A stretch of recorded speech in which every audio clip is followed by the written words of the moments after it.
વરસાદી માહોલ છે ઉપલેટા શહેર રાજકોટ ગુજરાત। જે પાણી ભરાણા છે રાજમાર્ગ કહેવાય, જે મુખ્ય માર્ગ છે ઉપલેટાનો, ત્યાંનું આ દ્રશ્ય।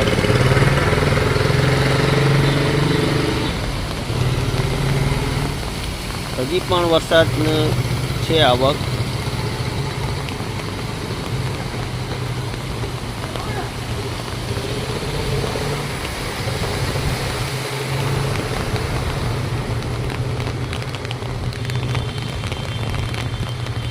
અહીંયા આપણે ક્રિકેટનું ગ્રાઉન્ડ કહેવામાં આવે છે નાનું, તે પણ જોઈ શકશો।